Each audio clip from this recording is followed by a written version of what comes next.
अस्सलामुअलैकुम। Horror stories के एक न्यू एपिसोड के साथ मैं हूं मजहर मलिक। कैसे हैं आप लोग? उम्मीद है खैरियत से होंगे।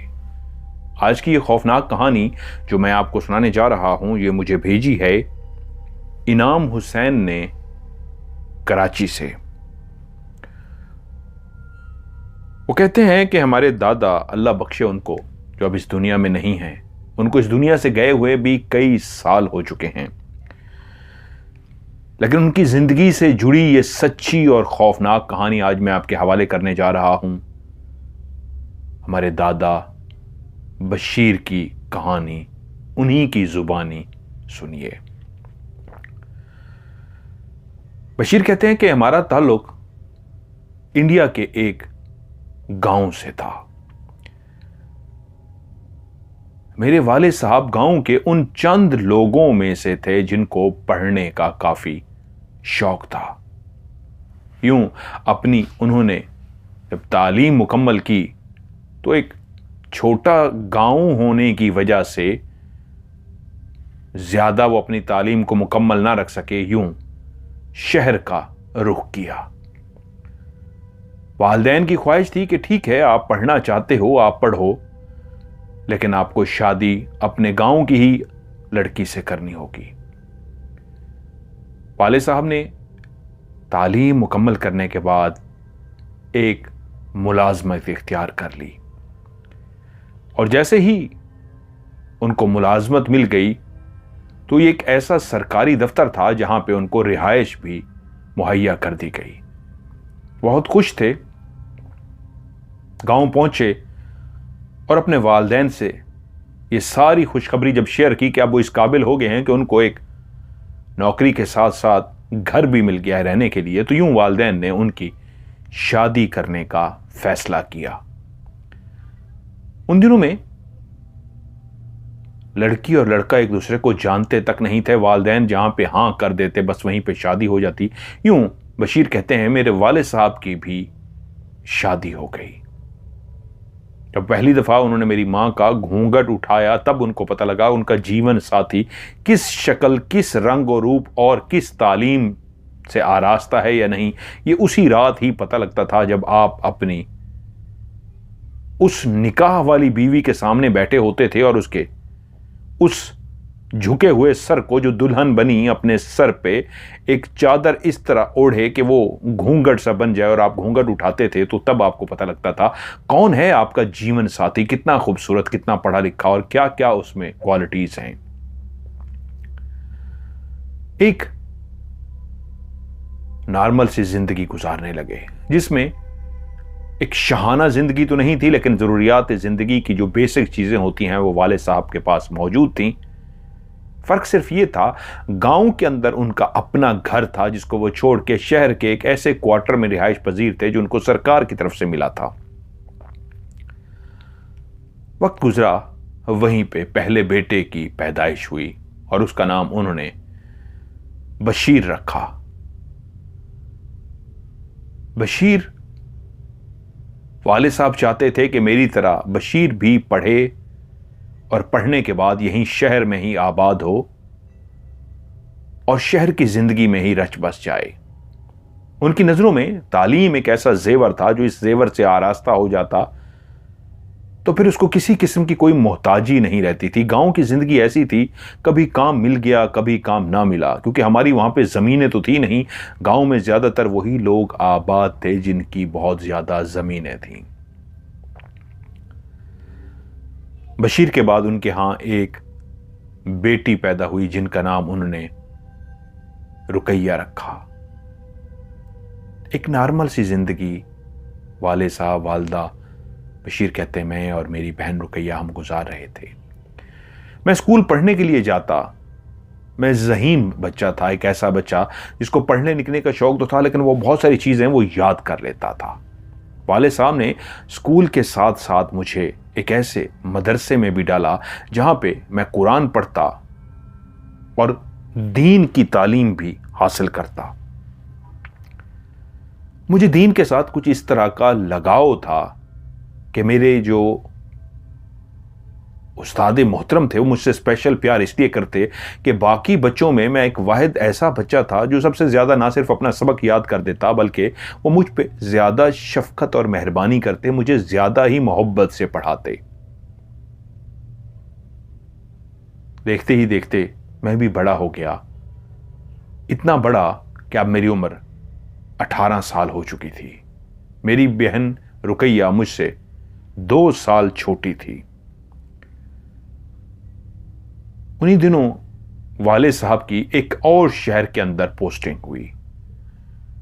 यूं उस क्वार्टर को, उस घर को जहां पे हम रहते थे, जो एक बहुत अच्छा नया बना हुआ खूबसूरत सा घर था जिसमें हमारी यादें थी, जिसपे हमने अपना बचपन गुजारा था, उसको छोड़ के हम दूसरे उनकी उम्र थी 16 साल, वो कहते हम दूसरे शहर में शिफ्ट हो गए। जब हम वहां पे पहुंचे तो क्या देखते हैं कि वहां पे जो क्वार्टर हमें दिया गया था वो बहुत ही पुराना था, इस तरह का बना हुआ जैसे खंडर सा हो। उसकी दरो दीवार बहुत पहले तामीर की गई थी, जिसकी वजह से खास देखभाल ना होने की वजह से अब वो एक ऐसा भयानक सा मंजर पेश करता कि उसको दिन की रोशनी में तो कोई देखता तो कहता कैसे कोई इंसान इसमें रिहाइश पजीर है। तो वालिद साहब ने कहा ठीक है, अभी फौरी तौर पे तो यहीं रिहाइश इख्तियार कर लेते हैं, लेकिन मैं कोशिश करूंगा कि इसको चेंज करा लूं या फौरी तौर पे हम अपना किराए पर अपना घर ले लें। मेरी बहन की उम्र 14 साल और मेरी उम्र उस वक्त 16 साल हो चुकी थी। जब हम उस घर में शिफ्ट हुए, 2 कमरों पे मुहित ये घर था, जिसके ऊपर भी एक तीसरा कमरा बना हुआ था। एक बड़ा सा बरामदा था, बरामदे की एक साइड पे किचन बना हुआ था, दूसरी साइड पे वॉशरूम बने हुए थे, सामने 2 कमरे थे, सीढ़ियां ऊपर की तरफ जाती थीं और ऊपर भी एक कमरा बना हुआ था। लेकिन जो ऊपर वाला कमरा था उसकी हालत इतनी खस्ता थी कि उसकी छत ऐसा लगता था किसी वक्त भी गिर जाएगी, तो उसको हमने अपने इस्तेमाल में नहीं लेकर आए, बल्कि वालिदा ने फैसला किया कुछ सामान वगैरह ऐसा जो फालतू सा है उसको ऊपर वाले कमरे में डाल दिया जाए कि उसका दरवाजा हर वक्त बंद रहता था। उस घर में आए हुए शायद हमें 3 या 4 दिन हुए थे कि हम एक दिन रात को सो रहे थे कि मेरी बहन रुकैया की आंख खुली।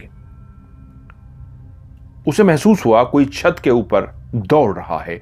वो एक इस ऐसा खस्ता हालत का घर था कि अगर ऊपर कोई चलता भी था तो नीचे आवाज आती थी, महसूस होता था छत बकायदा हिल रही है, कभी कभी तो हल्की सी मट्टी भी गिरती ना होने के बराबर।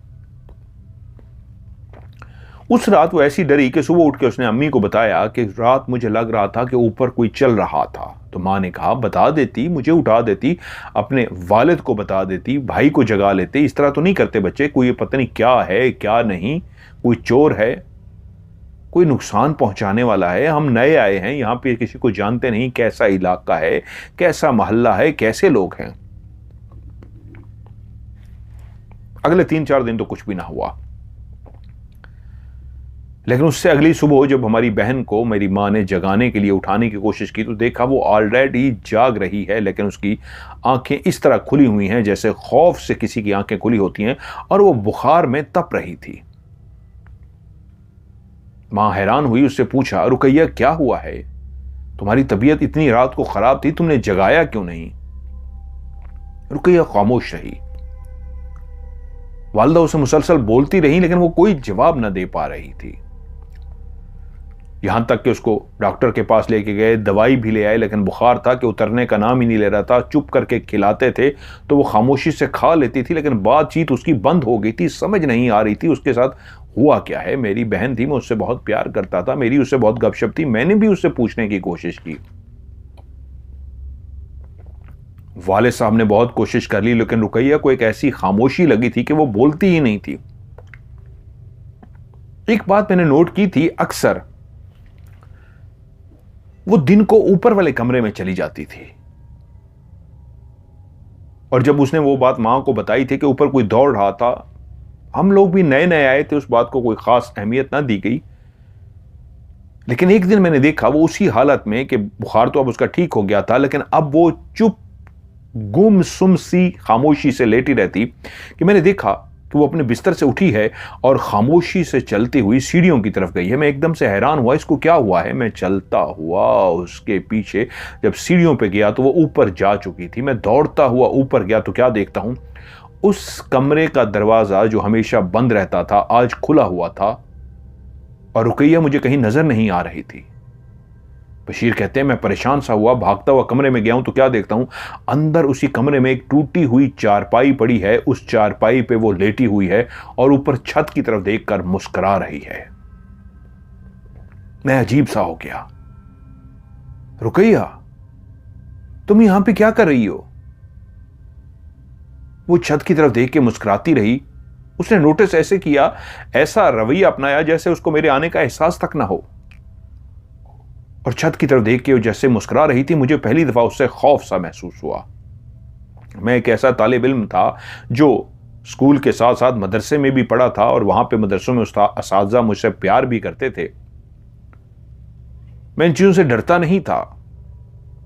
मैं सीख चुका था दायरा कड़ा कैसे करते हैं। कभी किसी के ऊपर कोई मसला आ जाए, कोई जादू का, तो कौन सी सूरतें हैं, कुरान की कौन सी आयत हैं जो पढ़ के दम करते हैं, ये सारी चीजें मैं सीख चुका था। मैं अपनी बहन को इस तरह मुस्कुराता हुआ देख के परेशान हो गया। भागता हुआ नीचे गया, अम्मी को आवाजें दी। अम्मी ने कहा क्या हुआ है, उनको ऊपर लेकर आया तो उस वक्त बिल्कुल वो सीरियस हो चुकी थी। उसकी मुस्कुराहट गायब हो चुकी थी और वो छत की तरफ देख रही थी। माँ ने पूछा क्या हुआ? मैंने कहा पता नहीं माँ, मैंने तो इसको ऊपर आते हुए देखा है और जब इस चारपाई पे इस तरह इसको लेटे हुए देखा है तो ये छत की तरफ देख के मुसलसल मुस्कुरा रही थी। हम दोनों उसको नीचे ले आए, लेकिन उसके बाद ये सिलसिला ऐसा शुरू हुआ कि वो रात को भी अपने बिस्तर से उठ के ऊपर चली जाती। एक रात माँ ने देखा उसका बिस्तर खाली है। माँ परेशान हुई, वाले साहब को जगाया और जब वाले साहब भी देखा कि उसके बिस्तर पे बेटी नहीं है, मुझे भी जगा दिया गया। हम ढूंढते ढूंढते तो एकदम से हमें हंसने की आवाज आई और ये हंसने की आवाज कहीं और से नहीं, ऊपर से आ रही थी। जल्दी से सीढ़ियां चढ़ते हुए हम तीनों ऊपर पहुंचे तो क्या देखते हैं, उसी चारपाई पे रुकैया लेटी है और जोर जोर से कहके लगा रही है। उसका इलाज शायद मैं इतनी इल्म हासिल नहीं कर सका था या मेरे पास इतनी ताकत नहीं थी। अभी कुरान, अहादीस और इन चीज़ों को पढ़ते हुए मैं इस काबिल नहीं हो सका था कि एक आमिल बन सकता, एक ऐसा शख्स जो अपनी बहन का इलाज कर सकता। लेकिन उसी दिन वाले साहब ने फैसला किया इसको किसी अच्छे आमिल को दिखाते हैं। उनके एक जानने वाले थे, जब उन्होंने उनसे बात की तो उन्होंने कहा हमारे पास एक बहुत अच्छे आमिल हैं, उनके पास लेके चलते हैं। रुकैया को उन आमिल साहब के पास लेकर गए। उन आमिल साहब ने उनका इस अंदाज में इलाज किया कि आज भी मुझे दुख होता है, काश मेरी बहन उस आमिल के पास ना जाती। उसने मेरी बहन को मारा कि इसके अंदर एक जिन है जिसने कब्जा कर रखा है और इसको मैं डंडे से निकालने की कोशिश कर रहा हूं। वो मेरी बहन को मार रहा था। मेरी बहन चीख रही थी, दर्द से करा रही थी। उस लम्हे उसके अंदर कोई जिन नहीं बोल रहा था, लेकिन वो मेरी बहन को मारता रहा। मुझे बहुत तकलीफ हुई थी। उसी लम्हे मैंने अहद किया था मैं ये जरूर सीखूंगा और मैं खुदा न खास्ता किसी बहन के साथ ऐसा हो और कोई उसको डंडे से मारे, मैं ऐसा नहीं होने दूंगा। ये आमिल मुझे फ्राडिया लग रहा है, मैं खुद सीखूंगा। अपने असातिज़ा से कहूंगा मुझे सिखाइए। मुझे सीखना है, कभी जिंदगी में किसी के साथ, किसी बहन बेटी के साथ मसला आ जाए तो मैं हल कर सकूं। मैं इतना समझदार नहीं था, लेकिन फिर भी मेरे अंदर एक तकलीफ थी कि मैं अपनी बहन को इस तरह डंडे से मारता हुआ, रोता हुआ, चीखता चिल्लाता हुआ देख के शदीद तकलीफ में था। यहां तक कि मेरी बहन बेहोश हो गई। उसने काफी तावीज और चीजें दी कि ये कीजिएगा, वो कीजिएगा, अब वो निकल गया है, ये ठीक हो जाएगी। हम बहन को लेकर घर आ गए, लेकिन मेरी बहन तो ठीक ना हो सकी। बस एक तब्दीली उसके अंदर आई, उसने ऊपर जाना छोड़ दिया। वो अपने बिस्तर पर ही पड़ी रहती। अब सिर्फ ये होने लगा, वो पहले जो खा लेती थी, पी लेती थी, खुद से वॉशरूम तक चली जाती थी, वो भी उसका खत्म हो गया। अब लापरवाह सी हो गई थी। जब से उस आमिल के पास से लेके आए थे, खाना पीना वॉशरूम उसी बिस्तर पर शुरू हो गया था। सबसे ज्यादा जहां मां बाप को तकलीफ होती है, मेरी एक अकलौती बहन थी और उसको तकलीफ में देख के मैं भी शदीद तकलीफ में आ गया। और आखिरकार कुछ टाइम वो जिंदा रही, हड्डियों का ढांचा बनती गई, ऐसी हड्डियों का ढांचा बनी जिसका खाना पीना खत्म हो गया था। मेरी मां उसको कुछ खिलाती पिलाती, वो कुछ भी नहीं खाती थी। उसके बाद भी कुछ और लोगों के पास लेकर गए, कोई आफाका नहीं हुआ। यहां तक कि एक दिन हम सारे अपने बिस्तर पर सोए, जब सुबह उठे तो घर का एक फर्द कम हो चुका था, इस फानी दुनिया को छोड़ चुका था, उसकी रूह परवास कर गई थी। अब ये एक आफत क्या आई थी कि बहन इस दुनिया से गई। ये सदमा ही इतना बड़ा था कि कुछ ही अरसे बाद हम बहन को तो उस मट्टी के हवाले कर चुके, उसको कब्र में दफना चुके, लेकिन कुछ ही अरसे बाद वालिद साहब को ऐसा दिल का दौरा पड़ा कि वो इस दुनिया से चले गए। क्योंकि वो एक सरकारी मुलाजमत करते थे, उनकी मौत के बाद वैसे भी वो रिटायर होने वाले थे, एक अच्छी खासी पेंशन या जो पैसे मिलते हैं वालदा को मिल गए। लेकिन अब हमें वो किराए का घर छोड़ना था। तो वालदा ने फैसला किया, एक बेटी इस दुनिया से जा चुकी, शौहर भी इस दुनिया से चला गया, यहां अपना कोई था ही नहीं, मजबूरी थी। वालिद जॉब करते थे इसलिए वालदा रहती थी, गांव की वो बंदी थी। उन्होंने मुझे साथ लिया और हम गांव में अपने आबाई घर में पहुंच गए। वालदा को कम से कम वहां पे बहुत से लोग दिलासा देने वाले थे। रुकैया ने मां को तोड़ दिया था, उस बेटी के जाने से मां दुखी बहुत हो गई थी। और ऊपर से जब वालिद इस दुनिया से गए तो लगता था वालदा ज्यादा अरसा जी नहीं सकेंगी, सो मुझे वालदा का सहारा तो बनना पड़ा। लेकिन वहीं पे मैंने अहद किया कि मैं अब सीखूंगा। मेरी जिस तरह बहन गई है, मेरी बहन को इस दुनिया से इस तरह नहीं जाना चाहिए था। मुझे लगता था कि वालिद साहब को भी बेटी का दुख इस दुनिया से ले गया था, उनको भी जो दिल का दौरा पड़ा था वो बेटी के दुख की वजह से पड़ा था। मैंने वालिदा से इजाजत चाही कि मुझे तालीम अपनी जारी रखनी है, वो इस पे राजी ना हुई। कहती थी अब एक मेरा बेटा है, वो भी मुझसे दूर शहर चला गया तो मैं कैसे जीऊंगी। तो मैंने वालदा से इतना इजाजत ली कि ठीक है, मैं दुनियावी तालीम हासिल नहीं करूंगा, लेकिन हफ्ते में 1 दिन या 2 दिन अपने मदरसे के अंदर जरूर जाया करूंगा। कुछ चीजें जो मैं वहां से सीख रहा था उनको जरूर मुकम्मल करूंगा। वालदा ने इसकी इजाजत दे दी कि वहां रहना नहीं है, वहां जाना है, सारा दिन गुजारना है, हफ्ते में 1 दिन या 2 दिन और वापस आ जाना है। और ये मैं इसलिए कर रहा था कि मैं रूहानियत सीख सकूं। बशीर कहते हैं कि जब मैं अपने असातिज़ा के पास पहुंचा और सारी सूरत हाल उनको बताई, जिन दोनों में मेरी बहन शदीद बीमार थी और उनका इलाज चल रहा था, वो मेरे उस्ताद जिनसे मैं बहुत प्यार करता था, वो भी मुझसे बहुत प्यार करते थे, रूहानी शख्सियत थे, वो स्कूल में मौजूद, मदरसे में मौजूद नहीं थे, कहीं गए हुए थे। और मुझे उन्हीं का बेसब्री से इंतज़ार था कि वो वापस आएँ तो मैं अपनी बहन का इलाज करा सकूं। लेकिन बहन के जाने के बाद जब वो वापस आए तो मैं उनके पास जाके बहुत रोया। उन्होंने मेरे सर पे हाथ रखा और कहा, तुम्हें इस बात का दुख है कि काश मैं मौजूद होता तो तुम्हारी बहन का इलाज कर सकता। बेटा, बात इतनी सी है, मौत पर हक है, वक्त से पहले कोई मर नहीं सकता। जिसने इस दुनिया से जाना है उसका वक्त पहले से मुकर्रर है। तुम्हारी बहन ने इस दुनिया से जाना था, उसका वक्त मुकर्रर था, इसलिए वो चली गई। लेकिन मैं उनसे गिड़गिड़ा के मैंने पूछा, क्या हुआ था मेरी बहन को, आप ये तो चेक करके बता सकते हैं। तो उन्होंने मुझसे कहा, हाँ, अपनी बहन की इस्तेमाल की हुई कुछ चीजें लेकर आओ। मैं अपनी बहन की कुछ इस तरह की चीजें उनके पास लेकर गया। उन्होंने पढ़ाई की तो उन्होंने बताया, जिस घर में तुम लोगों की रिहाइश थी उस घर का वो जो ऊपर वाला पोर्शन था वो भारी था, वहां पे जिन्नात का बसेरा था। और तुम्हारी बहन को जो पहली दफा ऊपर चलने की आवाज आई थी वो तुम में से किसी को इसलिए नहीं आ सकी कि वो तुम्हारी बहन को ही मुतवज्जो करना चाह रहे थे, इसलिए ऊपर चलते हुए उसको किसी की आवाज आई थी। और उसके बाद यह हुआ, जब वो एक शाम ऊपर उसी जगह पे थी, जब अंधेरा होना शुरू हो गया तो उसी कमरे में मौजूद वो उसकी जिंदगी के साथ अटैच हो गया। और वो जिन ना सिर्फ इस तरह उसके साथ अटैच हो गया, बल्कि जब तुम लोग उसे फेक आमिल के पास लेके गए, उसने तुम्हारी बहन को मारा, तो वो तुम लोगों से एक बहुत बड़ी भूल हुई। वो आमिल नहीं था, वो अमलियात नहीं जानता था, वो एक फराडिया था। उसने अपनी अक्ल, अपनी फहम के हिसाब से तुम्हारी बहन को इतना मारा, इतनी तकलीफ दी कि वो जो उस पर आशिक हुआ था, जो उसके वजूद के अंदर कब्जा किए हुए था, उसको चोट नहीं पहुंची। लेकिन उसने जब तुम्हारी बहन को देखा कि इतना मारा गया है कि उसका लहू लहू, उसका पूरा वजूद लहूलहान हो गया, कहने का मतलब चोटें बहुत ज्यादा आई, खून तो नहीं निकला, तो उसके बाद उसने फैसला कर लिया था कि तुम्हारी बहन को वो अपने साथ ले जाएगा। और उसके बाद तुम्हारी बहन ने खाना पीना छोड़ दिया। अपनी वालदा से पूछो, आखिरी दिनों में रात को वो अक्सर किसी से बातें भी करती थी, और ये बात सिर्फ तुम्हारी वालदा जानती हैं। वो किसी से बातें करती थी और फिर वही उसको अपने साथ ले गया।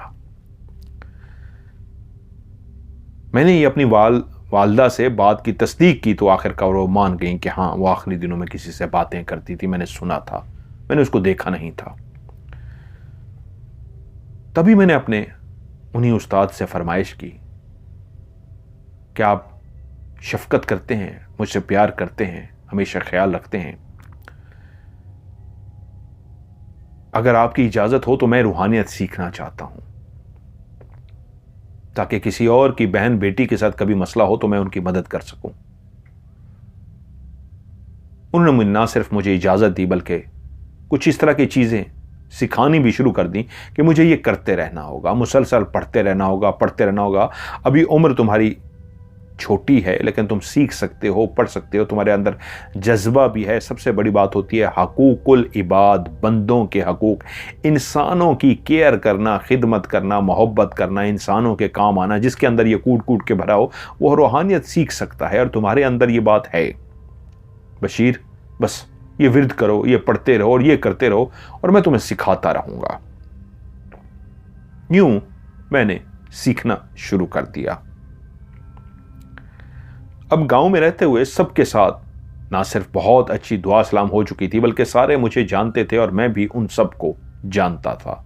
मेरे वालिद साहब को जानते थे, यकीनन सी बात है, मेरी वालदा तो उसी गांव की थी और हम अपने आबाई घर में आ गए थे। वक्त गुजर रहा था कि उन्हीं दिनों एक खबर सुनने को मिली। एक रात एक गांव का शख्स जिसका नाम था असलम, नौजवान सा था, वो अपनी जमीनों पे पानी वगैरह लगाता था। ये अभी पार्टीशन नहीं हुआ था, ये जो 1947 में पाकिस्तान और हिंदुस्तान अलग अलग हुए, तो उस वक्त सिस्टम यह था कि वो अपनी जमीनों को नहर से आने वाले पानी को छोटी छोटी रास्ते बना के अपनी जमीनों में लगाते थे, और उसका टाइम होता था, किसी का शाम को, किसी का सुबह, किसी का रात को, किसी का तहज्जुद के टाइम। असलम जो था वो एक नौजवान तो था, लेकिन नशे की हालत में भी उसको एक ऐसी लत लग गई थी नशे की कि वो नशा भी करना शुरू हो गया था। उन्हीं दिनों एक रात वो अपनी जमीन में पानी लगाने के लिए पहुंचा। उसकी चारपाई वहीं जमीन के बीचों बीच पड़ी थी। उनका काफी रकबा था और आज 3 हिस्से पानी मिल चुका था जमीन को। जो चौथा हिस्सा था वो बिल्कुल उस सिमत में होता था जहां पे कब्रिस्तान की एक छोटी सी दीवार बनी हुई थी, और वो कब्रिस्तान की जो दीवार थी वो उनकी जमीनों की हद थी। दूसरी तरफ वो छोटी सी दीवार इसलिए बनाई गई थी कि अगली तरफ कब्रिस्तान शुरू हो जाता था, और उससे पहले इनकी जमीन का वो टुकड़ा जाके वहां पे टच होता। और उसी बिल्कुल कोने पे एक बहुत बड़ा घना सा दरख्त था।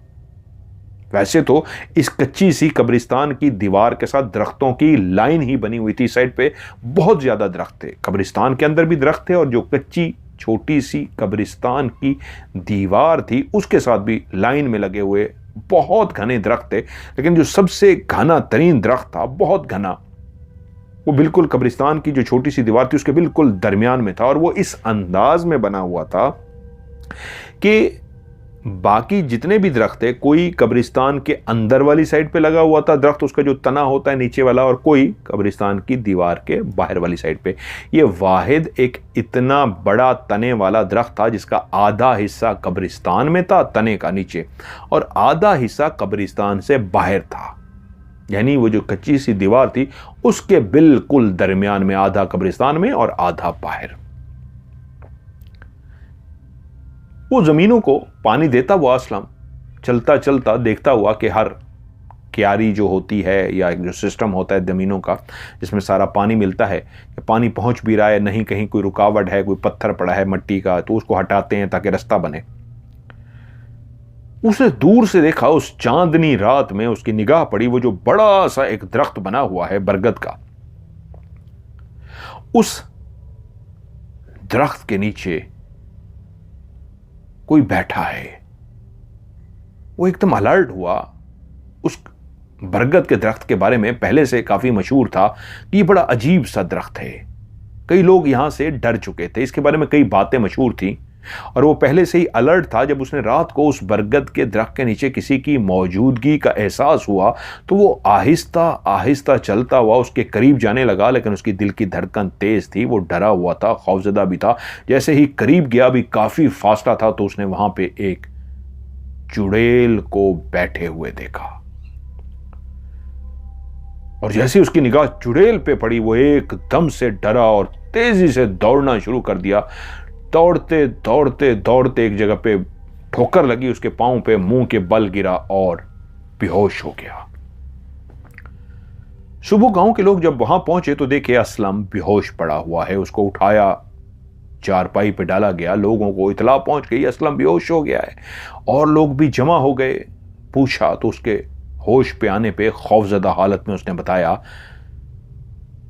गांव में चुड़ैल आ गई है। मैंने उस बरगद के दरख्त के नीचे एक चुड़ैल को देखा है। जहां लोगों में खौफो हरास फैल गया, वहीं पे कुछ लोगों का कहना यह था, ये नशा करता है, ये दिन को भी करता है, अब लगता है रात को भी करना शुरू हो गया है, ये ठीक नहीं कह रहा। इससे पहले तो हाँ ठीक है, ये दरख्त बहुत भारी है। इस दरख्त के बारे में कई बातें मशहूर हैं। कुछ लोगों का कहना यह था कि यहां पे अक्सर रात के टाइम में काले स्याह सायों को देखा गया था, और कुछ ने इस दरख्त के बारे में कहा था कि उन्होंने इस दरख्त के ऊपर रोशनियों को देखा था। लेकिन बहुत क्लियर कोई वाकया किसी ने नहीं कहा था। लेकिन उस नशई असलम की इस बात को कोई सीरियस ले भी रहे थे, और कुछ लोग कह रहे थे नहीं, वो एक ऐसा शख्स है कि उसकी बात को यकीन नहीं किया जा सकता। लेकिन यह जरूर था कि कुछ लोग इस बात को इसलिए सीरियस ले रहे थे कि वो 2 से 3 दिन बाकायदा बुखार में रहा था, और उनका कहना यह था कि यह बुखार उसी खौफ की वजह से है जो उसके ऊपर सवार हुआ है। ये बात बशीर कहते हैं मुझ तक भी पहुंची। मैं एक नौजवान था, उम्र अब काफी हो चुकी थी, तकरीबन 21 साल के करीब मेरी उम्र हो चुकी थी, और रूहानियत की मैं एक बड़ी स्टेज पे तो नहीं था, लेकिन ऐसी स्टेज पे जरूर हो चुका था कि मैं चाहता था कि जिंदगी में अगर किसी के साथ कोई इस तरह का गांव में मसला आ जाए तो मैं पहली दफा मेरे लिए होता कि मैं वहां जाके पढ़ाई करता, दायरा कड़ा करता, हिसार करता और उसको ठीक करने की कोशिश करता।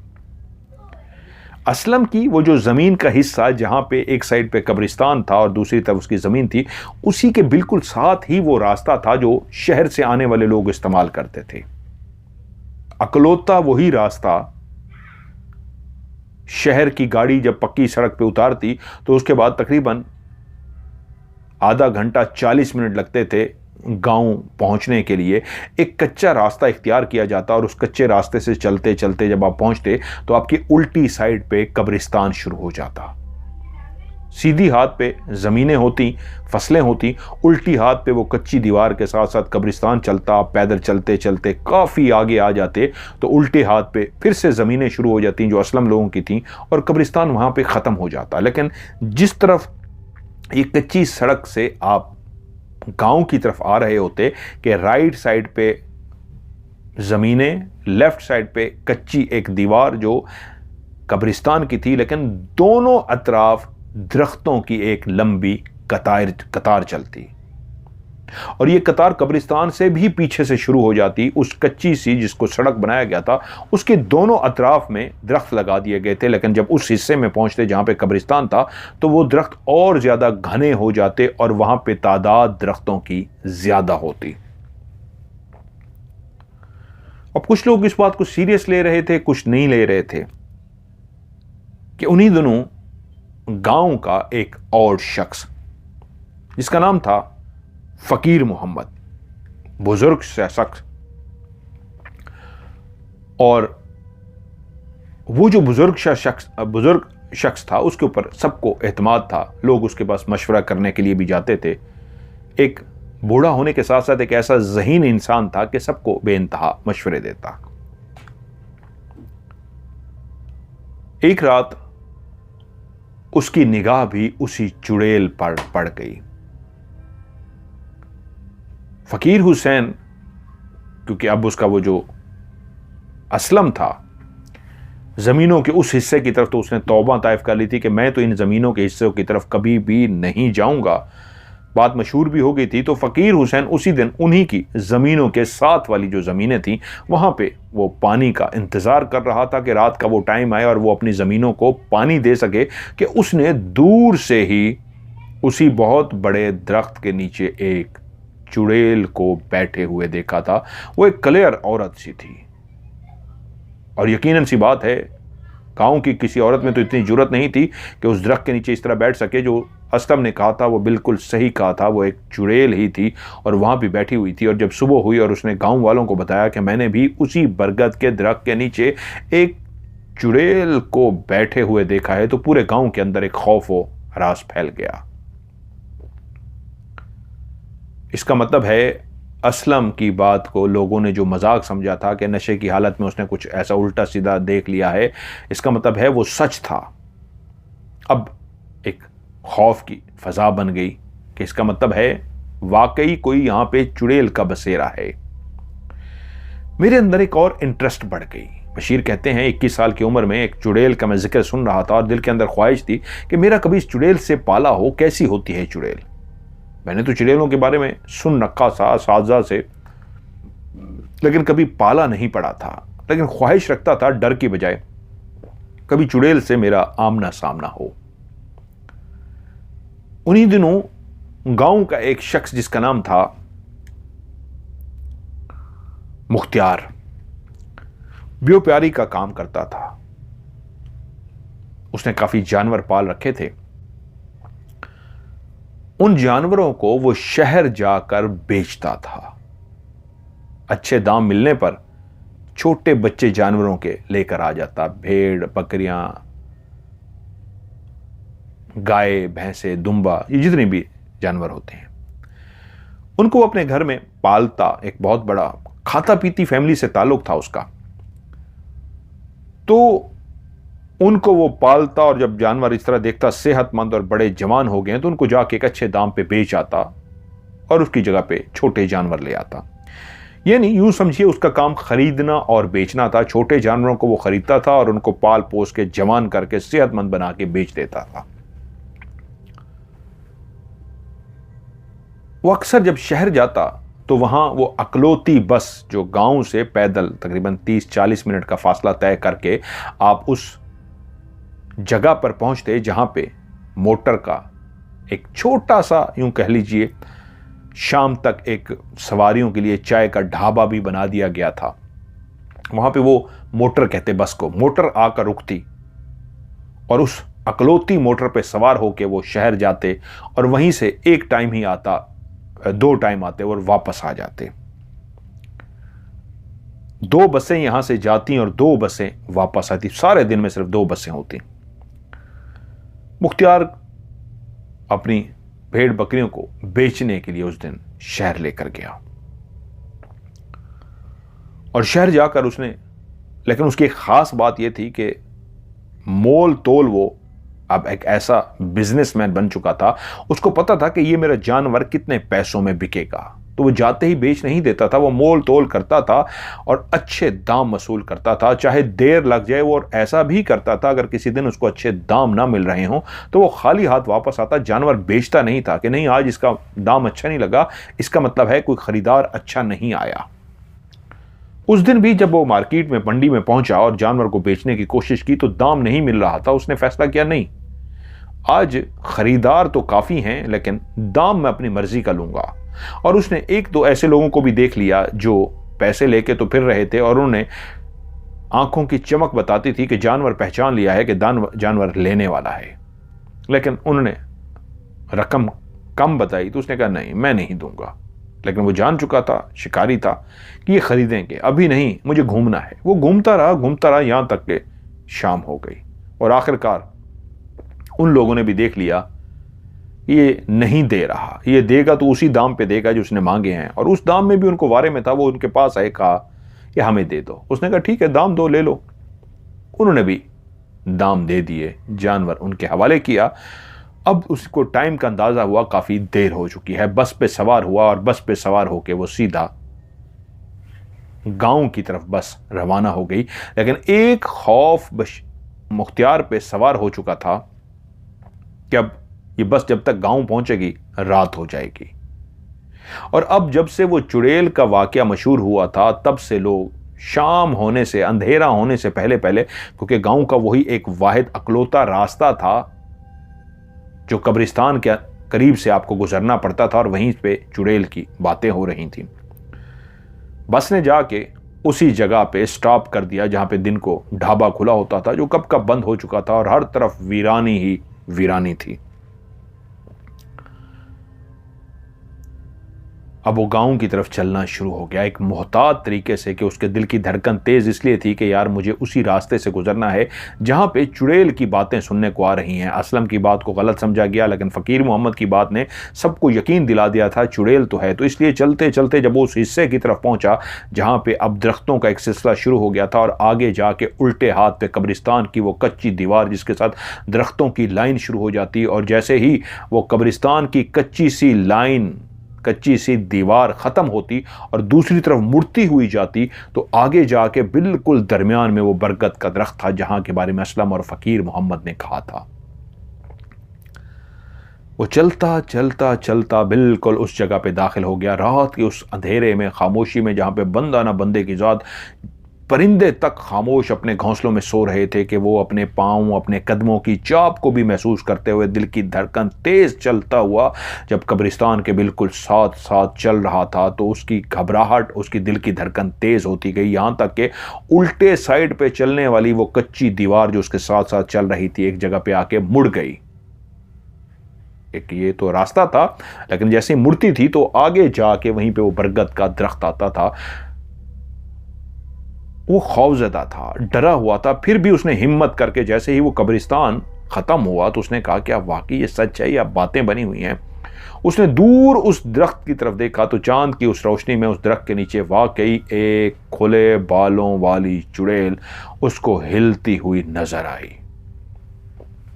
उसने चंद सेकंड ही वहां पे लगाए होंगे कि चांद की उस रोशनी में जब उस दरख्त के नीचे खुले बालों वाले उस चुड़ैल को देखा तो ये वहम नहीं, झूठ नहीं, ये सच था। उसके सामने वाकई एक चुड़ैल मौजूद थी। उसने जैसे ही उसे देखा तो उसके बाद उसने दौड़ लगा दी। भागते भागते भागते वो गिरा, उसको ठोकर लगी और बेहोश हो गया। जब सुबह हुई लोग गांव के जागे तो देखा उसी रास्ते से जहां से लोग शहर से कच्चे रास्ते से होते हुए गांव में दाखिल होते थे कि देखा मुख्तियार बेहोश पड़ा हुआ है। उन्होंने मुख्तियार को उठाया, होश में लाने की कोशिश करते रहे लेकिन वो होश में ना आए।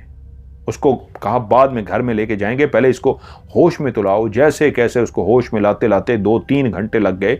10 बजे के करीब उसको होश आया। उससे पूछा गया तो उसने बताया कि यह बात सच है, मैंने भी रात उस चुड़ैल को देखा है। अब मजीद एक खौफ की फजा बन गई। चुड़ैल का चर्चा इस अंदाज में फैल गया कि कुछ लोग जानते थे कि मैं रूहानियत वगैरह जानता हूं, मुझसे आके मिले कि आप तो रूहानियत जानते हो। गांव में एक चुड़ैल ने कब्जा कर रखा है, पहले असलम फिर फकीर मोहम्मद, अब तो मुख्तियार भी देखकर डर गया है, गांव की मदद करो। मैंने कहा जरूर, मैं देखता हूं मैं इस मामले में क्या कर सकता हूं।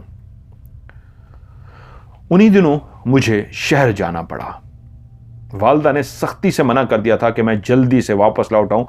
घर वो अकेली होती थी, जब भी मैं शहर जाता था तो मैं रुक नहीं सकता था, चाहे कुछ भी हो जाए मुझे वापस आना होता था। और उस दिन तो वालदा ने सख्ती से तलकीन की थी कि मैं जल्दी वापस पहुंचूं रात होने से पहले पहले मैं, लेकिन जिस काम से गया था वहां पे मुझे आखिर देर हो गई।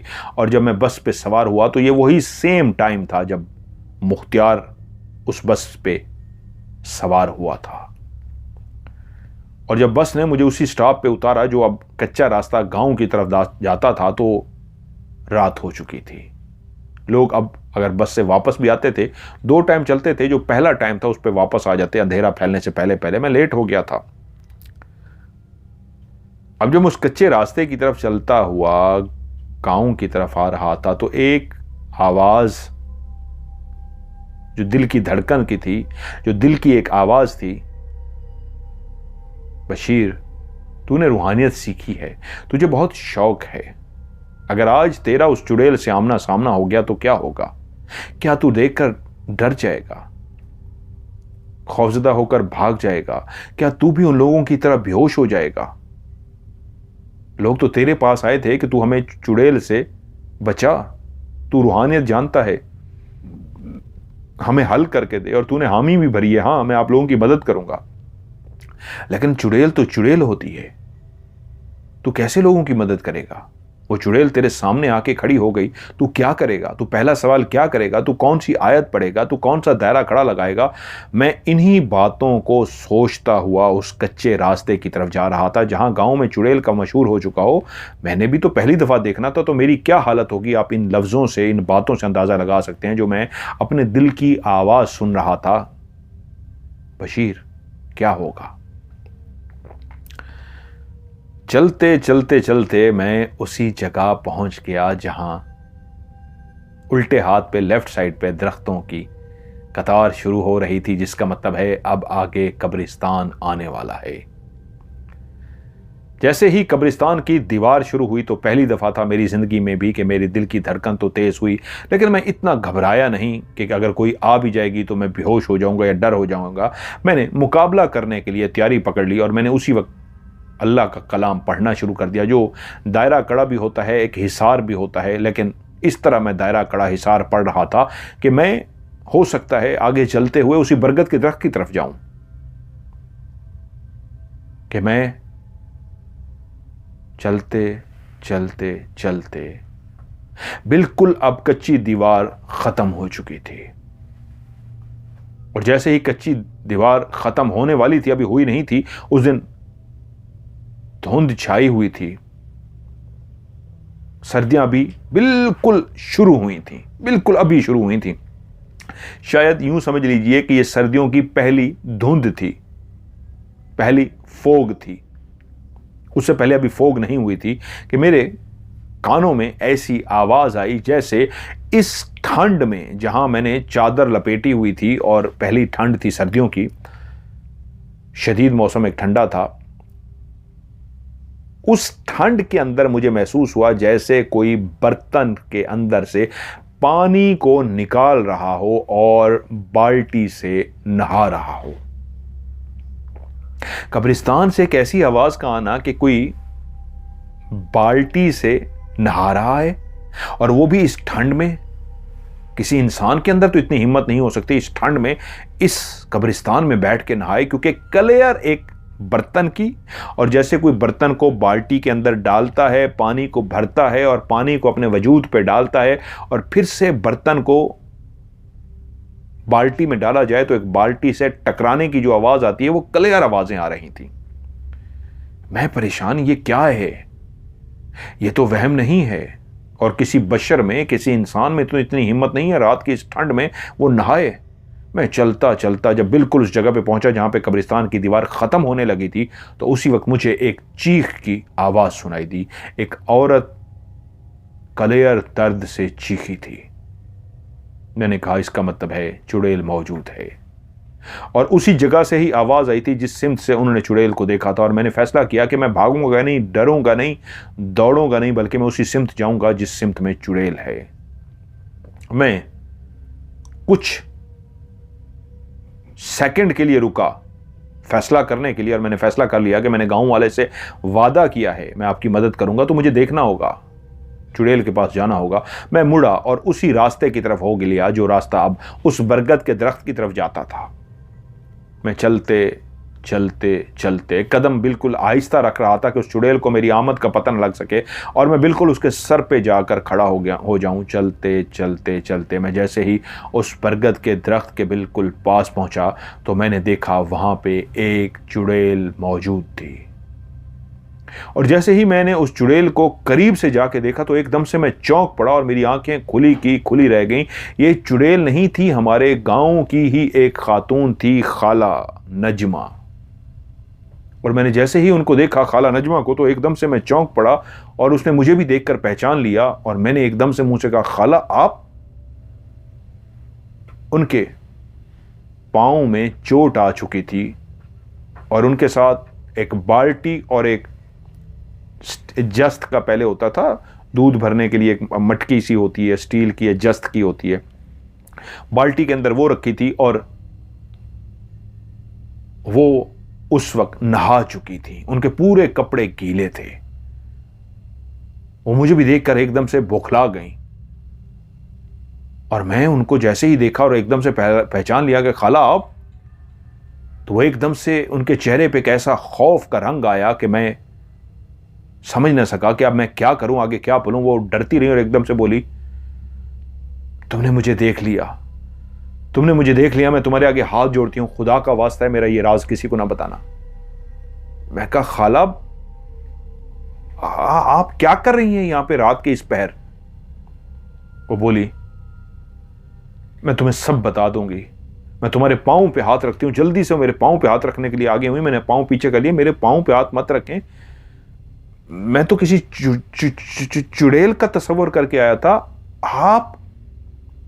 यहां कोई चुड़ैल नहीं है, मैं ही हूं। लोग मुझे ही चुड़ैल समझ रहे हैं, मुझसे डर रहे हैं। चुड़ैल कोई नहीं है, मुझे जाने दो, मुझे ठंड लग रही है, मैं तुम्हें सब बता दूंगी, प्लीज मुझे जाने दो। मैंने कहा, खाला मैं आपको कैसे रोक सकता हूं, लेकिन मेरी समझ में कुछ नहीं आ रहा। वो मेरे आगे हाथ जोड़कर खड़ी हो गई। उनके कपड़े इस तरह के थे, मैं उनकी तरफ देखना भी नहीं चाह रहा था। एक मुझे शर्म आ रही थी, वो कपड़े उनके भीग चुके थे, उनका वजूद नजर आ रहा था। मैंने कहा, ठीक है खाला, मैं जा रहा हूं, मुझे आपको इस अंदाज में नहीं देखा जा रहा। मैं वहां से चल दिया। लेकिन घर पहुंच के मुझे कहां नींद आनी थी। मेरी मां परेशानी में जाग रही थी। मुझे खैरियत से देख के पूछा, क्या हुआ? मैंने बताया, ये मजबूरी हो गई थी, दोस्त रोकते रहे, लेकिन मैं फिर भी आ गया, आपसे वादा किया था। लेकिन उस रात मैं सो ना सका। अगले दिन तकरीबन 11 बजे करीब खाला मेरे पास आ गई। मुझसे आकर बोली, मैं तुमसे शर्मिंदा हूं। मैंने कहा, खाला मेरे तमाम सवालों का जवाब दीजिए, इससे पहले कि मैं एक एक करके आपसे सवाल पूछूं, आप मुझे खुद बताइए। वो बोली, नहीं बेटा, मैं तुम्हें खुद बताती हूं। तुम जानते हो, मेरी और मुख्तियार की शादी को 10 साल हो गए हैं। हमारे यहां कोई औलाद नहीं हुई। मेरी सास हर वक्त मुझे एक ही ताना मारती थी कि तेरी औलाद नहीं है, तेरी औलाद नहीं है। मुख्तियार मुझसे बहुत प्यार करते हैं, बहुत ज्यादा प्यार करते हैं। उनको मां कहती रही, लेकिन उन्होंने मां की बात को एक दफा भी नहीं सुना। मां हो जाएगी, खुदा ने जब देना होगा दे देगी औलाद। मैं भी अपनी शौहर, अपनी सास का बहुत ख्याल करती रही, लेकिन सास की एक ही ख्वाहिश थी कि वो अपनी ज़िंदगी में छोटे बच्चों को खिला सकें, उनकी गोद में छोटे बच्चे खेलें। लेकिन उनकी ये ख्वाहिश पूरी ना हो सकी और पिछले साल वो अल्लाह को प्यारी हो गई। जब वो अल्लाह को प्यारी हो गई तो उसके बाद मुख्तियार एकदम से तड़प उठे, काश मैं मां की बात मान लेता। मेरी मां एक बात को तरसती हुई चली गई कि वो बच्चे देखना चाहती थी, अपनी गोद में बच्चों को खिलाना चाहती थी, बच्चे उसको दादी कहें। लेकिन मैंने मां को इस दुनिया से रोता हुआ भेज दिया। मां की अपनी ख्वाहिश को भी पूरा नहीं किया था। वो जो अपनी मां को टालते हुए आ रहे थे, मां के मरने के बाद उनको शिद्दत से एहसास हो गया, काश मैं अपनी मां की ख्वाहिश पूरी करता। उसके बाद उन्होंने सोचना शुरू कर दिया। कुछ दोस्तों ने उनको मशवरा दिया, तो क्या हुआ, तुम्हारी मां इस दुनिया से चली गई है, लेकिन उसकी रूह तो तड़प रही होगी, तुम शादी करो और बच्चे पैदा करो, तुम्हारी मां को खुशी मिलेगी। क्योंकि मां उसको हमेशा यही कहती थी, मुझे बच्चे। और वो कहता, मां हो जाएंगे। तो वो कहती, अगर इस औरत से होने होते तो कब के हो चुके होते, तू दूसरी शादी कर। और मां के मरने के बाद जब दोस्तों ने भी मशवरा दिया तो मुख्तियार ने फैसला किया कि हाँ, मुझे दूसरी शादी करनी चाहिए। लेकिन उससे पहले मैं फैसला कर चुकी थी कि मैं दूसरी शादी नहीं होने दूंगी। बच्चे को हासिल करने के लिए मुझे कुछ भी करना पड़ा मैं करूंगी। और मैं अपनी एक दोस्त के साथ एक आमिल के पास गई। उसने मुझसे कहा, मैं तुम्हें एक तावीज़ दे रहा हूं, कब्रिस्तान में जाओ, किसी बच्चे की कब्र को ढूंढो, उस बच्चे की कब्र के बिल्कुल पास एक बड़ी कब्र होगी, उस कब्र के ऊपर बैठकर तुमने ये तावीज़ पानी के अंदर घोल देना है और ये पढ़ना है और इस पानी से तुमने नहाना है और ये पानी तुमने अपने वजूद के ऊपर डालना है और ये पढ़ते रहना है। ये अमल चांद की एक मखसूस तारीख को करना होगा, रोजाना नहीं। तुमने 11 चांद की तारीखों को यह अमल करना होगा और उसके बाद तुम्हारे यहां औलाद हो जाएगी। मुझे यह अमल करते हुए अभी 8 चांद की तारीखें गुजरी हैं और अभी कुछ रहती हैं, लेकिन तुम वहां आ गए और तुमने मुझे देख लिया। तुमने अगर मेरे शौहर को बता दिया, वो मुझे उसी वक्त खड़े खड़े तलाक दे देगा। मेरी जिंदगी अब तुम्हारे हाथों में है, तुम जो चाहो मुझे सजा दो, लेकिन मुझे तलाक से बचा लो। मैंने कहा, खाला आपको डर नहीं लगा? वो तो दरख्त वैसे ही पहले का मशहूर है, ठीक है आप चुड़ैल नहीं हैं, लोग आपको चुड़ैल समझते रहे, अब डरी नहीं। वो बोली, सोतन का जो डर होता है वो इस कब्रिस्तान के डर से ज्यादा होता है। शौहर आपको तलाक दे देगा या आप पे सोतन ला के डाल देगा, ये डर ज्यादा होता है, फिर किसी चीज का डर नहीं लगता।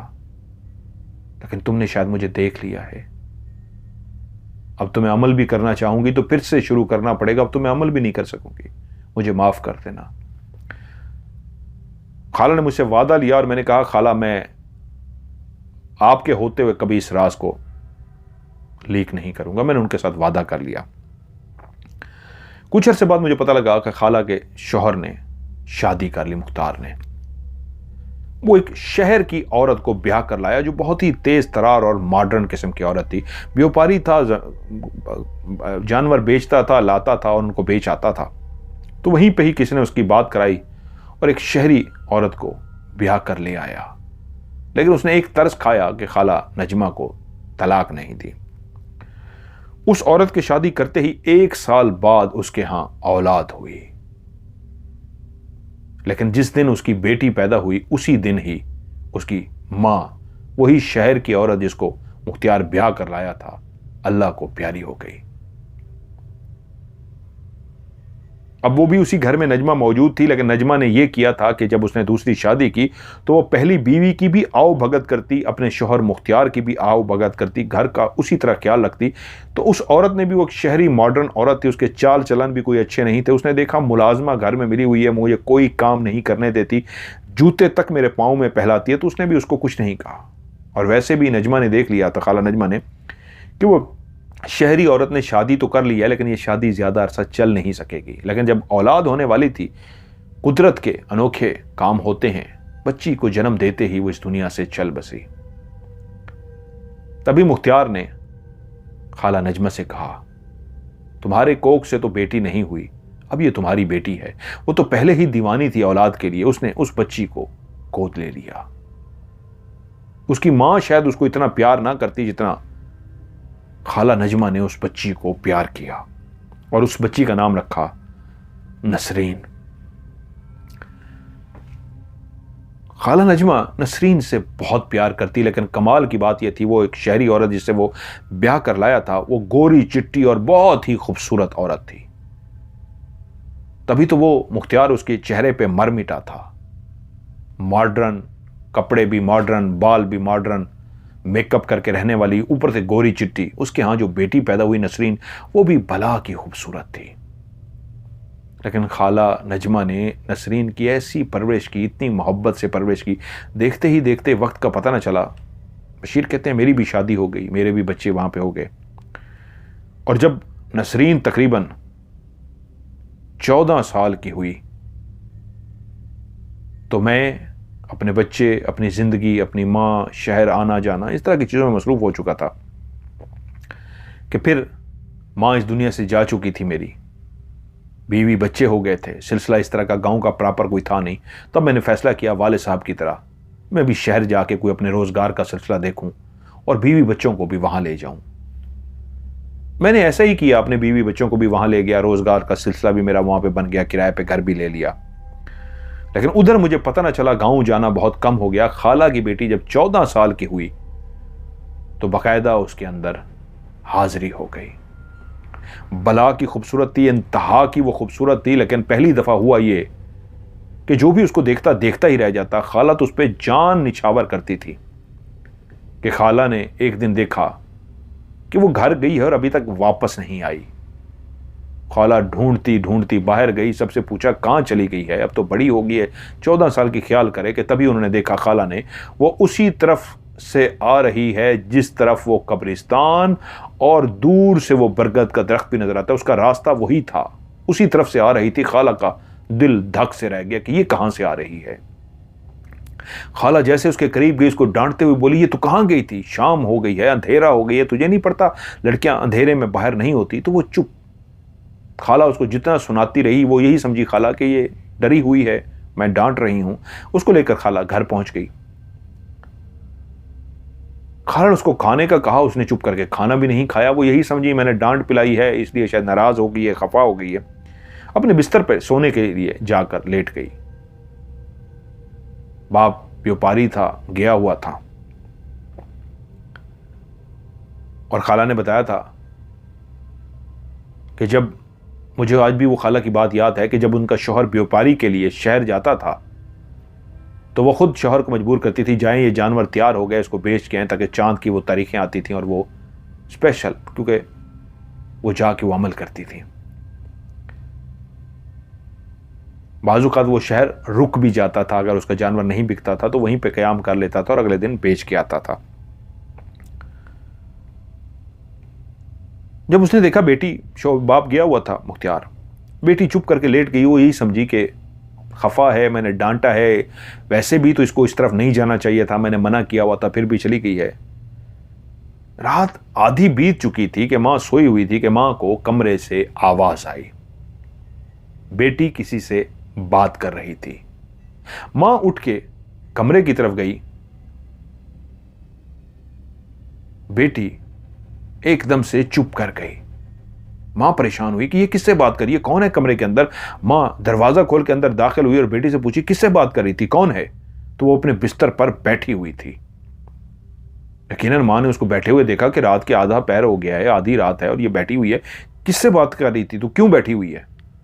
तो वो ना चुप करके लेट गई। मां गुस्से में उसके करीब गई, नसरीन तुझसे पूछ रही हूं, किससे बात कर रही थी, कौन है, कमरे में कौन है। मां ने इधर उधर ढूंढना शुरू कर दिया। जैसे ही मां को वहां कोई नजर ना आया तो मां नसरीन के पास आई, तो वो लेट गई थी। मां ने इधर उधर ढूंढा होगा 1-2 मिनट और कोई भी जब नजर नहीं आया तो वो नसरीन के पास गई। तो नसरीन बिस्तर पर लेटी हुई थी लेकिन उसकी आंखें खुली हुई थी। मां उसके पास गई और उसको गुस्से से बोली, मैं तुझसे पूछ रही हूं, किससे बात कर रही थी, कौन था कमरे में। नसरीन खामोश। तो मां ने उसके बाजू पे हाथ रख के उसको हिलाने की कोशिश की, जिस तरह इंसान किसी को गुस्से में झंझोड़ता है। जैसे ही झंझोड़ने की कोशिश की, उसने यूं हाथ मारा मां को और मां उड़ती हुई दूर जा गिरी। वो हाथ इतना भारी और वजनी हो चुका था जैसे किसी बहुत बड़े पहलवान ने मां को धक्का दिया हो, और मां उड़ती हुई दूर जा गिरी।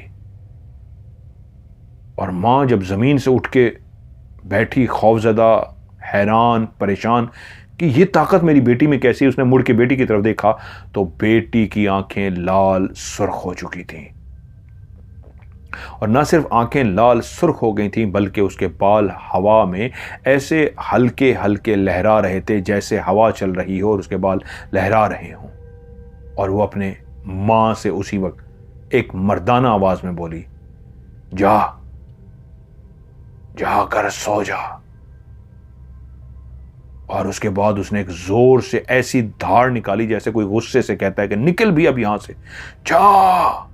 मां डरी और एकदम से कांपती हुई कमरे में चली गई। उसको नींद कहां नहीं थी, वो तो खौफ से थर थर कांपती रही और उसको दूसरे कमरे से बातें करने की आवाज आती रही।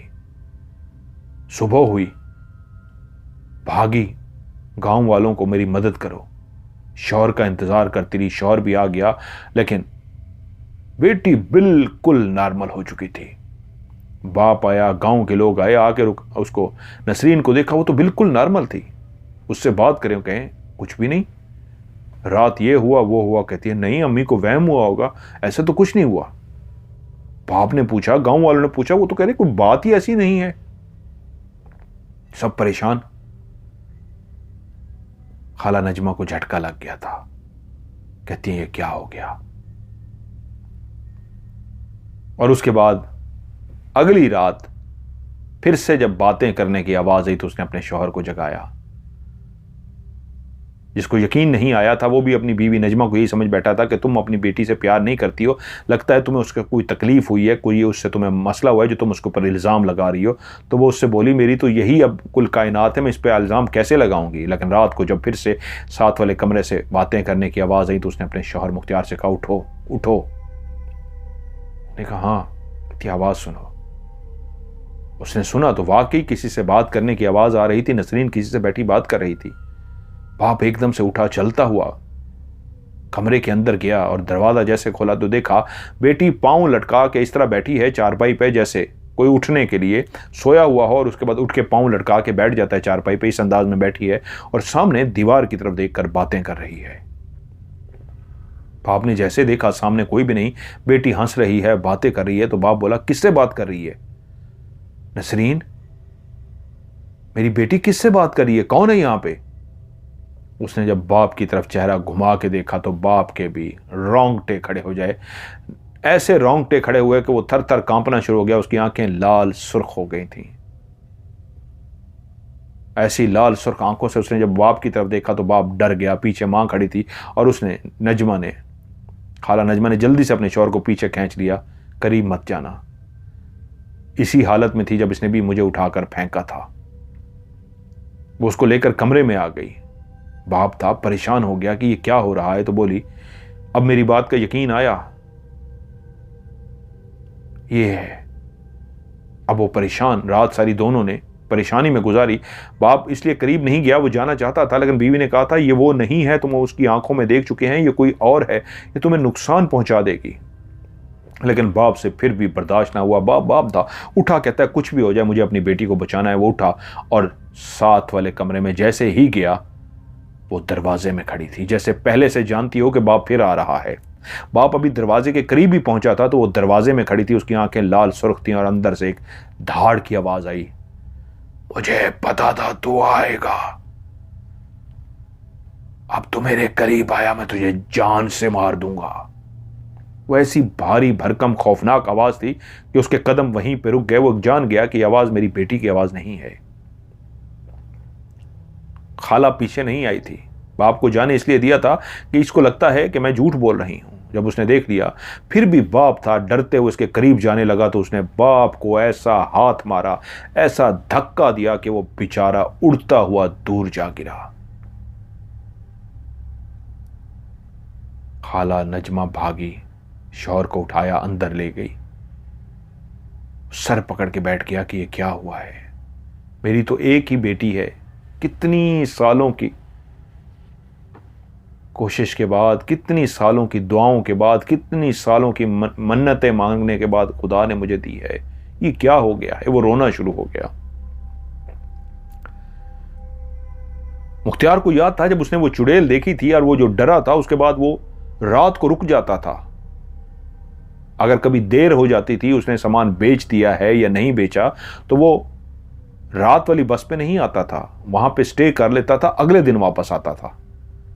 खौफ तो चुड़ैल का वहां पे मौजूद था वहां पे, लेकिन वहीं पे लोगों ने बशीर से जब वाबता किया था तो बशीर अभी तक शहर शिफ्ट नहीं हुआ था। उससे जब कहा गया था कि हमारी मदद करो तो उसने गांव वालों से कहा था मैं आपकी मदद करूंगा। और कुछ दिनों के बाद बशीर ने ही गांव वालों से यह बात कही थी कि मैंने अपने वादे को पूरा कर दिया है। हां, वहां पे एक चुड़ैल थी, मैंने उसे भगा दिया है। अब लोग परेशान ना हो, अब आप अपना काम कर सकते हैं, जमीनों में भी पानी डाल सकते हैं, अब आप लोगों को डरने की जरूरत नहीं है, मैंने उस चुड़ैल को वहां से भगा दिया है। लेकिन कुछ लोगों को यकीन आया, ज्यादातर लोगों को यकीन ना आया, लेकिन फिर भी आहिस्ता आहिस्ता खौफ तो इंसान के अंदर होता है, कैसे किसी की बात पे यकीन मार ले, कोई सबूत तो नहीं था कि उसने चुड़ैल को भगाया भी है या वैसे कह रहा है। लेकिन मुख्तियार फिर भी डरता था, रात को वहीं रुक जाता था, अगर लेट हो जाता था आता नहीं था। लेकिन आहिस्ता आहिस्ता आहिस्ता आहिस्ता लोगों ने देखा कि फिर कभी किसी को कुछ महसूस ना हुआ। जब खौफ होता है फिर भी लोग कोशिश करते हैं कि यार वाकई है या चली गई है, चेक तो करें। तो इस तरह गांव के लोगों ने चेक करने की कोशिश की, दोबारा कभी किसी को कोई औरत ना आई। तो एक टाइम तो लगा, लेकिन आहिस्ता आहिस्ता, एक साल में तो ऐसा नहीं होता, कई साल लग जाते हैं चेक करने में, लेकिन यकीन हो जाता है कि अब कोई चुड़ैल नहीं है। और सबको यकीन हो गया कि वाकई यार बशीर ने सही कहा है, उसने उस चुड़ैल को निकाल दिया है। क्योंकि जिस दिन बशीर ने यह बात कही थी, क्योंकि उसकी जब खाला नजमा से बात हो गई थी और खाला नजमा ने उसको कह दिया था अगले दिन सुबह आके कि वो मैं हूं, कोई चुड़ैल नहीं है, और सारी बात भी बता दी थी, तो उसके बाद ही उसने गांव वालों से कहा था कि मैं एक अमल कर रहा हूं, मुझे 1 हफ्ता लग जाएगा, लेकिन 1 हफ्ते बाद मैं आपसे वादा करता हूं वो चुड़ैल किसी को नजर नहीं आएगी। असल में तो वो उन गांव का खौफ खत्म करना चाहता था। उसने अमल क्या करना था, 1 हफ्ते बाद सबको कह दिया था कि मैंने उसको निकाल दिया है, अब यकीन मानिए अब आपको नजर नहीं आएगी। लेकिन काफी टाइम लगा, लोगों को यकीन आ गया चुड़ैल नहीं है। जब ये वाला वाकया हुआ तो लोगों को मशहूर हो गया कि बशीर पहुंचा हुआ है, वो निकाल सकता है। लेकिन कुछ अरसे बाद बशीर भी शहर चला गया था। और जब खाला नजमा के यहाँ ये वाला वाकया हुआ, उसकी बेटी का ये हुआ, शौहर बैठ के रात को रोता रहा, तो उसने कहा बशीर को ढूंढना होगा, वो पहुंचा हुआ है, वो इसको निकाल सकता है। अगले दिन वो फैसला कर चुका था कि वो बशीर के पास जाएगा और उससे मदद मांगेगा कि मेरी बेटी की मदद करो। अगले ही दिन वो निकल पड़ा, लेकिन जैसे ही वो रवाना हुआ, दिन को ही उस लड़की के अंदर हाजिरी हो गई। और उसके अंदर हाजिरी हुई और वो खुद से मां के पास चल के आई और उसके अंदर हाजिरी हो चुकी थी। और उससे बोली, उसी बरगद के दरख्त के ऊपर ही मैं बैठता था जब तू अमल करती थी। मैं तुझे देखता रहा, लेकिन तेरे पीछे तेरे घर तक भी आता था, लेकिन कभी तुझे नुकसान नहीं पहुंचाया। फिर ऐसा तू पसंद आई कि तेरे घर में ही रहना शुरू कर दिया, लेकिन कभी तेरे सामने हाजिर नहीं हुआ। लेकिन एक वक्त आया कि जब तेरे यहां बेटी पैदा हुई तो तेरी बेटी पे तो मैं ऐसा दिल हार बैठा कि मुझे लगा ये मेरी है, ये पैदा ही मेरे लिए हुई है। जब तेरी सोतन आई थी और तेरी सोतन को मैंने देखा था, उससे पहले मैं कभी कभी तेरे घर आता था, चला जाता था, कभी रहता था, चला जाता था। तेरी सोतन को मैंने जैसे देखा था, उस पर तो मैं फिदा हो गया था। वो जो तू अमल करती थी वो नापाक अमल था। उस नापाक अमल की वजह से मैं तेरे घर आता था और चला जाता था, लेकिन तू फिर भी एक पाक औरत थी। तूने अपने घर को बचाने के लिए किया था, क्योंकि वापस आके तू फिर अपनी नमाज, कुरान और सब कुछ करती थी, इसलिए मैं तेरे ऊपर तो ना आ सका। तू हर वक्त पाक रहती थी, लेकिन तूने अमल नापाक कर रखा था। वो जो अमल तूने किया था नापाक अमल था। तो मैं मौके की तलाश में था कि तेरे ऊपर आ सकूं, लेकिन उसी वक्त ही तेरे शौहर ने एक दूसरी शादी कर ली। और जब मैंने उस औरत को देखा तो मैं उस पर फिदा हो गया। तुझे तो नुकसान ना पहुंचा, लेकिन उस औरत पे ऐसा फिदा हुआ कि जान गया था इसके यहाँ औलाद होने वाली है, और उस औलाद पे मैं फिदा हो गया। आज ये मेरी है। तुम लोग कोशिश कर रहे हो ना बुलाकर इससे हटा सको, तो याद रख मैं पहले तेरे ऊपर आशिक हुआ था, लेकिन तुझे काबू इसलिए ना कर सका कि तू हर वक्त पाक रहती थी। वो अमल करने के लिए जब आती थी नापाक होती थी। तुझे छोड़ के अब इस बच्ची पे फिदा हो गया हूं। बस तुझे ये बताने आया हूं, ये बच्ची मेरी है, मैं इसे ले जाऊंगा और कोई भी इसे रोक नहीं सकेगा, याद रखना। ये बातें उसने कही। नसरीन ने, खाला नजमा गुमसुम सी बैठी, भागी गांव वालों के पास, मेरी बच्ची को बचा लो, मेरी बच्ची को ले जाएगा। गांव की औरतें अंदर आ गई। उन्होंने अपनी आंखों से देखा कि नसरीन के अंदर वाकई हाजिरी हुई हुई है। उसकी आंखें लाल सुर्ख हैं। पहली दफा सब देख रहे थे, वरना रातों को हाजिरी हो रही थी। वो झूम रही थी और अपने बाल खोले हुए मुसलसल झूम रही थी। औरतों ने उसको पकड़ने की कोशिश की तो अंदर से करजदार मर्द की आवाज आई और उसने हाथ मारे और औरतों को उड़ा के रख दिया। वो झूमती रही, वो मस्त थी, वो झूमती रही, यहां तक कि झूमते झूमते कमरे में चली गई। उसने दरवाजा बंद कर लिया। औरतें डरी हुई मर्दों को बुलाने के लिए चली गईं, लेकिन मां मां होती है। नजमा फिर भी हिम्मत करके गई, दरवाजा पीटना शुरू कर दिया। नसरीन दरवाजा खोल, नसरीन दरवाजा खोल, नसरीन दरवाजा खोल। कुछ औरतें वहीं सैन में मौजूद थीं। कुछ मर्दों को भी बुला कर ले आए कि क्या हुआ है। उनको सारी सूरत हाल बताई गई। उन्होंने कहा हट जाओ, दरवाजा तोड़ देते हैं। क्योंकि अंदर से एक ही आवाज आ रही थी, मैं इसको लेके जाने लगा हूं, मेरे रास्ते में कोई भी आएगा मैं उसको भी खत्म कर दूंगा, ये मेरी है और मैं इसको लेकर जाने लगा हूं। हा हा हा हा वो कह के लगा रहा था। अब अंदर खामोशी छा गई थी। जब मर्दों को बुला कर ले आए तो मर्दों ने कहा हटो दरवाजा तोड़ देते हैं। दरवाजे को तोड़ दिया गया और जब दरवाजा तोड़कर वो अंदर पहुंचे तो नसरीन की लाश फंदे से लटकी हुई थी, मर चुकी थी। नसरीन ने खुदकुशी कर ली थी। उसकी लाश को जब उतारा गया तो पता चला वो तो ठंडी हो चुकी है, उसकी रूह परवाज कर चुकी है। उस घर में कोहराम मच गया। बाप आया, उसको पता लगा कोहराम मच गया। साथ में बशीर भी आ गया था। लेकिन जब बशीर मुख्तियार के साथ वहां पहुंचा था तो वहां पे आके देखा, वहां पे तो कोहराम मच चुका है। जिसको वो बचाने के लिए आया था वो तो दुनिया छोड़ चुकी है। उसी के गांव की लड़की थी, उसके लिए भी एक तकलीफ की बात थी। वो रात वहीं पे रहा। उस बच्ची की नमाज़े जनाजा हुई, उसको दफना दिया गया। वो खुद तो खुदकुशी उसने नहीं की थी, उस जिन उसको साथ ले गया था। लेकिन खाला नजमा चुप सी हो गई। बहुत कोशिश की गई उससे बोलने की, बहुत बातें की गई उससे बोलने की, लेकिन वो बिल्कुल खामोश हो गई थी। कुछ दिन वो वहां रहा, वापस जाना था, बीवी बच्चे वहां पे थे, वो चला गया। लेकिन गांव के लोगों ने यह देखा था कि खाला नजमा अपनी बेटी नसरीन से बैठ के बातें करती थी। और वो एक औरत जब दिन को घर में दाखिल हुई तो देखा खाला नजमा इस तरह बात कर रही है, नसरीन अच्छा उठ जाना, आप काम भी कर ले, कोई बात नहीं ना, ये तो कर दे। वैसे वो बात नहीं करती थी, चुप रहती थी। लेकिन जब उस औरत ने पहली दफा देखा, लोगों को बुला के लाई तो देखा वो अपनी बेटी से बैठे बातें करिए। बेटी तो वहां पे है नहीं, वो तो मर चुकी है। वो सारे यही समझे खाला नजमा पागल हो चुकी है। शौहर को एहसास हुआ बीवी पागल नहीं है, बहकी बहकी बातें करना शुरू हो गई है। काम भी कर देती थी लेकिन बहकी बातें भी करती थी, खाना भी पका देती थी, बहकी बातें करती थी। फिर से वो भागा बशीर को लेने के लिए। बशीर को लेकर आया। बशीर कहते हैं मैं कमरे में गया, वो बेटी से बातें कर रही थी। मैं कुछ देर सुनता रहा और उसके बाद उसके शौहर से कहा बाहर जाइए। मैं उसके पास बैठा। मैं कहा खाला क्या हुआ है, किससे बातें कर रही है? तो उसने मेरी तरफ देखा और कहा उसी से जो मेरी बेटी को ले गया था। अब वो मेरी बेटी को मुझसे मिलवाने के लिए लेके आता है। ये वही है जो उसी दरख्त पे था। और फिर खाला ने मुझे बताई वो सारी बात जो उसने कहा था। बेटी के अंदर आके उसने कहा था कि उसी दरख्त में मैं रहता था, तेरे ऊपर फिदा हुआ था लेकिन तेरे अंदर नहीं आ सका था, तो हर वक्त पाक साफ रहती थी। फिर तेरी एक सोतन आ गई, मैं उस पर फिदा हुआ और फिर उसकी बेटी आ गई। अब पता है मुझे क्या कहता है? कहता है तू भी चल। मेरी बेटी कहती है तू यहाँ क्या करेगी, ये तो मुझे साथ ले गया है। मेरी बेटी मुझसे बहुत प्यार करती है, वो मुझे कहती है तू भी साथ चल, और मुझे भी साथ लेने के लिए आया है। मैं कहा नहीं खाला, आपको वो नहीं लेके जा सकता। मैं जब आया था आपने ये बात मुझे पहले क्यों नहीं बताई? तो वो बोली मैं जानती हूं तेरे पास इल्म है, मैं जानती हूं तू बहुत कुछ जानता है, लेकिन जा अपनी बच्ची के साथ रहे, अपनी बीवी के साथ वक्त गुजार। कुछ गुनाह ऐसे होते हैं जिनकी सजा इस दुनिया में मिलती है, और कुछ गुनाह ऐसे होते हैं जिनकी दुनिया में भी और आखिरत में भी मिलती है। बच्चा तो मेरे पास नहीं हो सका था, लेकिन मैंने एक गुनाह कर लिया था, शायद उसकी सजा मुझे इस दुनिया में मिलनी है।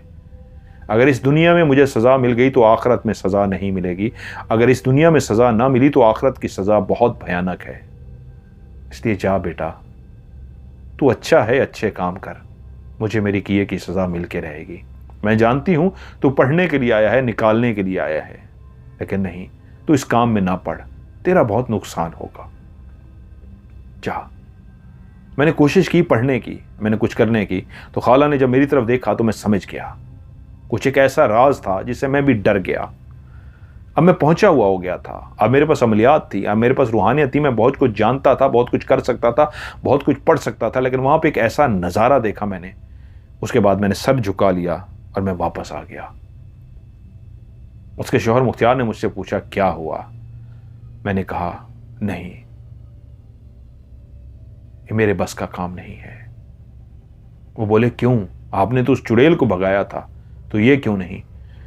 मैंने कहा एक शर्त पे आपको बता सकता हूं, ये राज है, ताकि ये राज राज ही रहे।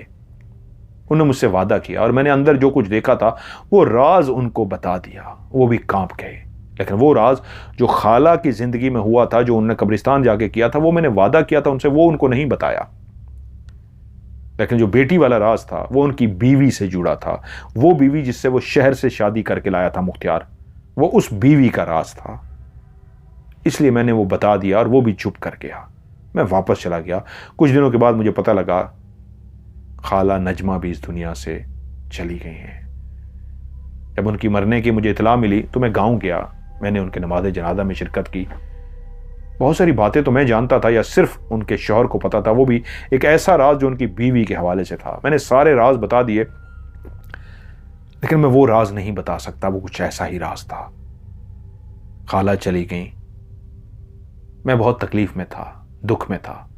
फिर उसके बाद पार्टीशन का सिलसिला शुरू हुआ। हर तरफ एक आवाजें आनी शुरू हो गई,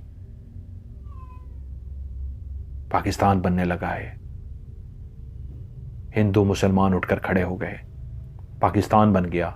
बशीर कहते हैं हम लोग पाकिस्तान आ गए, कराची आ गए। वो राज मेरे दिल के अंदर ही था। खाला मर चुकी थी, मैंने वादा निभाया था, क्योंकि अब मैं बूढ़ा हो गया हूं। इस राज को दिल में लिए इस दुनिया से जाने से पहले मैंने खाला को कब्रिस्तान में देखा था। जब मैं एक दफा कब्रिस्तान में अपने बुजुर्गों पे फातिहा पढ़ने के लिए गया था, तो वहीं पे खाला नजमा मुझसे मिलने आई थी। वही खाला नजमा जिनको मैं अपने हाथों से दफना कर आया था, वो मुझसे मिलने के लिए आई थी, मेरा शुक्रिया अदा करने के मैंने उस वादे को निभाया और उस राज को जो उस कमरे में मैंने देखा था, और वो राज मैंने सिर्फ मुख्तियार को बताया था और किसी को नहीं, उसका भी शुक्रिया अदा करने कि मैंने उस राज को, उस वादे को भी निभाया कि खाला नजमा की बात का कि वो कब्रिस्तान में क्या करती थी किसी को भी नहीं बताया, और जो दूसरा राज था उसको भी नहीं बताया। वो कब्रिस्तान में मुझसे मिलने आई थी। वो कोई और नहीं, मेरी आंखें धोखा नहीं खा सकती, खाला नजमा थी। बशीर यहां तक कहानी सुनाकर चुप कर गए कि मैं पता नहीं कब मर जाऊं, लेकिन मेरा ये राज अब तुम सबको भी पता लग गया।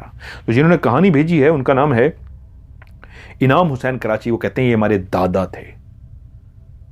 उन्होंने ये वाली सच्ची खौफनाक कहानी घर वालों को सुना दी थी, और आज भी मुझे याद है। मैंने कभी किसी को ये कहानी सुनाने का नहीं सोचा था, लेकिन आज आपके हवाले की है। आपको अच्छी लगे तो प्रोग्राम में ज़रूर शामिल कीजिएगा। आप लोगों को कहानी कैसी लगी आप लोगों ने नीचे कमेंट्स में ज़रूर बताना है। वीडियो को लाइक करना है, दोस्तों के साथ शेयर ज़रूर करना है।